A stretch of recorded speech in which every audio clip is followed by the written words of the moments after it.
మీరు చేస్తున్న అక్రమాలు, అమరావతి పేరుతో మీరు చేస్తున్న స్కాములు, అమరావతి నిర్మాణం పేరుతో సామాన్య మేస్త్రి కూడా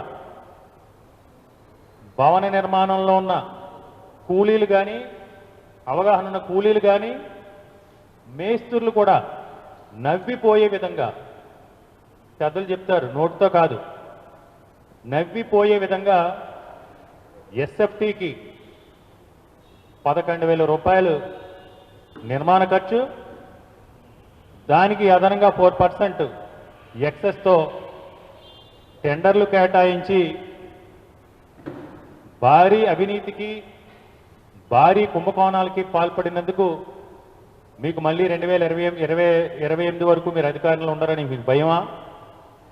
2029లో ప్రజలు మిమ్మల్ని, మీ కూటమి పార్టీలను ఆంధ్రప్రదేశ్ రాష్ట్రంలో భూస్థాపితం చేస్తారని భయమా?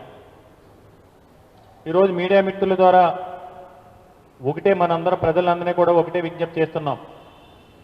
వైఎస్ఆర్ కాంగ్రెస్ పార్టీ కానీ, జగన్మోహన్ రెడ్డి గారు కానీ గతంలో కూడా చెప్పడం జరిగింది.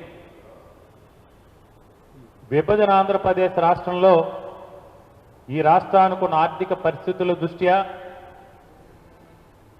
ఆంధ్రప్రదేశ్ని మనం త్వరితగతిన అభివృద్ధి చేసుకోవాలి. మనకు జరిగిన నష్టాల్ని పూడ్చుకుని ఇక్కడ ఉన్న వనరులన్నింటినీ కూడా సద్వినియోగం చేసుకుని ఈ రాష్ట్ర సర్వతోముఖాభివృద్ధి సాధ్యం కావాలంటే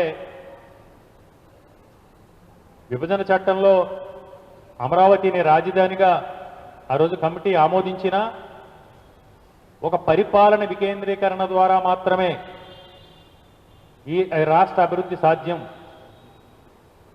ముఖ్యంగా గ్లోబల్గా అన్ని ప్రాంతాలకి